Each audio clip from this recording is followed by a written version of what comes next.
여러분들은 기생하면 어떤 이미지가 떠오르시나요? 연산군과 노라나 나라를 파탄에 이르게 한 장록수, 임진왜란 때 외장을 끌어안고 강물에 뛰어든 논개, 그리고 뛰어난 시를 남기며 오늘날까지도 영화나 드라마에 꾸준히 등장하는 황진이까지 조선시대에 존재했던 기생이라는 직업은 용모도 아름다웠을 뿐만 아니라 가무나 시창작에도 능해서 그 당시 연예인 취급을 받을 정도였습니다. 아름다운 용모와 함께 예술적 기질도 뛰어났던 기생들은 당시 뭇 남성들의 마음을 사로잡았고 남자들의 본능은 신분을 막론하고 그녀들의 매력에 빠졌습니다. 여기 조선시대 수많은 남자들이 홀렸던 한 여인이 있는데 조선을 사로잡은 전설적인 기생, 그녀의 이름은 바로 초효갱입니다. 오늘날 가장 유명한 기생은 바로 황진이지만 초효갱은 조선왕조실록에도 무려 16번이나 언급이 될 정도로 당시 왕족들 사이에서도 영향을 끼친 인물입니다. 이 여인의 본명은 다래인데 허리가 개미처럼 가는 초나라의 미인이라는 뜻으로 초효갱이라 불리었습니다. 그녀가 살아있는 동안 수많은 남자와 왕족이 그녀를 탐했고 그 때문에 매우 파란만장한 삶을 살았는데요. 이 여인은 과연 어떤 인물일까요? 초효갱은 원래 어느 양반집에 첩으로 살고 있었습니다. 어느 날 이 양반가가 영모 사건에 연루되어 집안 자체가 망하게 되는데 때문에 초효갱도 관아에 소속된 기생인 관기로 신분이 격화됩니다. 보통 한 집안이 망하면 양반가의 자제들은 노비가 되기 마련인데 초효갱은 노비가 아닌 관기가 된 것을 보면 이미 그때부터 그녀의 용모나 춤 실력이 뛰어났던 것으로 보여집니다. 관기들은 궁에서 연회가 열릴 때마다 기악과 함께 춤을 추는데 이때 초효갱의 화려한 외모와 춤 실력에 빠지게 된 첫 번째 왕자가 나타납니다. 그가 바로 세종대왕의 일곱째 아들 평원대군 이임이죠. 평원대군은 세종의 아들 중에서도 인품이 훌륭하고 머리 또한 총명했기 때문에 왕을 비롯한 여러 대신들 사이에서 좋은 평판을 받는 왕자였습니다. 그는 초효갱의 빼어난 외모와 춤 실력에 완전히 홀리게 되어 그녀를 자신의 첩으로 삼았는데 초효갱을 집으로 들인 평안대군은 그녀에게 글도 가르쳐주고 여러 재정적인 지원도 아끼지 않았습니다. 비록 첩으로 두었지만 초효갱을 향한 마음은 일편단심이었으며 초효갱도 그 덕분에 나라의 연회에 자주 참석하여 악물을 추기 시작했죠. 그리고 이때부터 수많은 왕족들의 눈길을 끌게 됩니다. 하지만 불행히도 평원대군은 천연두에 걸려 19세의 나이로 요절하였으며 초효갱은 졸지에 과부가 되어버렸습니다. 평원대군이 죽자 궁궐 안의 수많은 남자들이 남편을 잃고 혼자가 된 미모의 기생을 노리기 시작했죠. 그렇게 초효갱의 마음을 사로잡고자 접근한 왕자가 한 명 더 나타났으니 그는 바로 세종의 6째 아들이자 평원대군의 이복형 화이군이었습니다. 평원대군에 이어 또다시 왕족의 여자가 된 초효갱. 그러나 이것은 앞으로 그녀에게 펼쳐질 일들에 서막에 불과했습니다. 이복형이었던 화이군은 평원대군이 살아있을 때부터 초효갱에게 흑심을 품고 있었으며 평원대군이 죽자 초효갱에게 접근하여 간통을 저지르게 됩니다. 아무리 절대 권력하의 조선시대 왕자라지만 화이군에게 초효갱은 분명히 제수씨였고 이는 빼도 박도 못한 불륜관계였죠. 불건전한 관계라는 것을 이 둘도 알았는지 두 사람은 비밀 연애를 유지했다고 합니다. 하지만 이 비밀은 당연히 오래가지 못했고 그의 형 수양대군이 부적절한 관계를 폭로하면서 세상에 드러나게 되었습니다. 결국 화이군은 동생의 첩과 간통을 했다는 죄목으로 지방으로 유배를 가게 되고 초효갱은 곤장 80대형을 선고받지만 그녀는 벌을 대속하는 방법을 써서 직접 형을 받지는 않았습니다. 그렇게 초효갱의 스캔들은 마무리되나 싶었는데 3년 후인 세조 3년 초효갱은 또다시 굵직한 사건에 휘말리게 됩니다.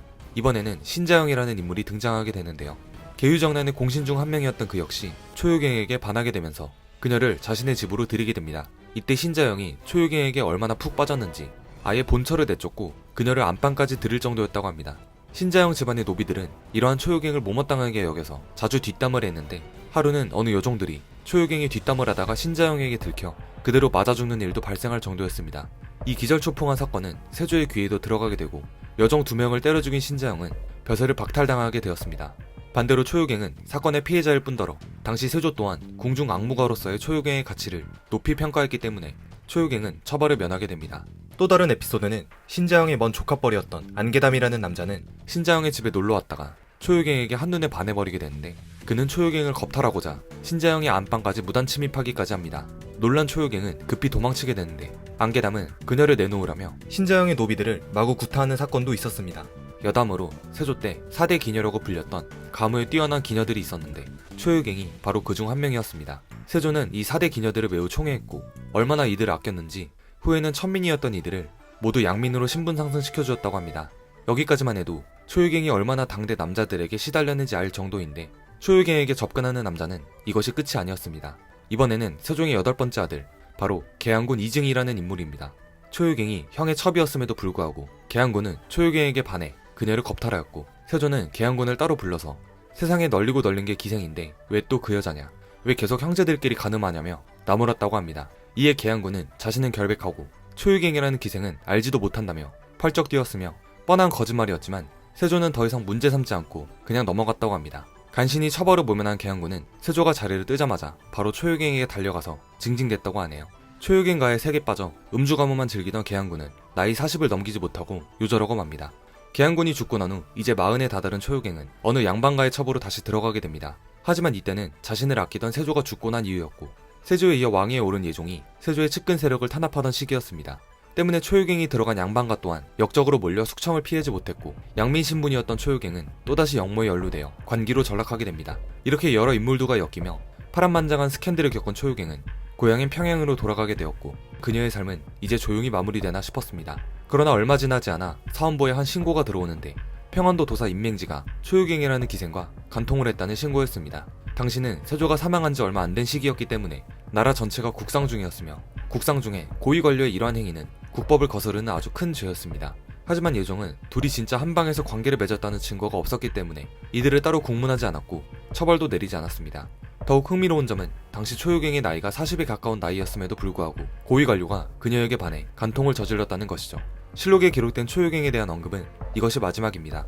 이 사건 이후로 그녀가 어떤 삶을 살았는지에 대해서는 남겨진 기록이 없기 때문에 알 수 없습니다. 어떤 남자를 만났는지, 어떤 일을 했는지, 언제 죽었는지 알 길이 없죠. 하지만 아이러니하게도 꽤나 큰 스캔들과 역모 사건에 연루되었음에도 그녀는 매번 목숨을 건졌으며 기생으로서의 예술적 능력도 상당히 뛰어나 당대 임금의 총애를 받아왔습니다. 이런 점을 보았을 때 그녀가 겪은 수많은 스캔들을 떠나서 정말 뛰어난 여성이었으면 틀림없는 것 같습니다. 그녀에 대한 평가는 관점에 따라 다른 평가가 나타납니다. 초유경을 거쳐간 남자들은 모두 일찍 죽거나 말년이 좋지 않았기 때문에 당시 사람들은 그녀를 두고 횡액을 가져다주는 요부라며 손가락질하기도 했는데요. 정말 그녀가 본인의 매력을 이용해 왕실의 왕자들과 고위 관료들을 홀린 요부 같은 여자였는지 아니면 단지 매력적인 외모와 더불어 뛰어난 춤 실력 때문에 본인의 의사와 상관없이 남자들이 꼬이게 된 여자였는지는 알 수가 없습니다. 실록에는 그녀에 대한 언급만 있을 뿐 그녀가 어떤 말과 행동을 했는지 기록되지는 않았기 때문이죠. 평범한 여인으로 태어나 노비가 되고 뛰어난 춤 실력으로 왕실의 부름까지 받은 여인, 세종의 왕자들의 침실을 거치며 궁중의 기녀 자리까지 올라 왕의 총애를 받게 되지만 또다시 스캔들에 휘말려 노비로 전락하는 그야말로 롤러코스터 같은 인생을 살았던 기생 초유경. 오늘의 영상은 여기까지입니다.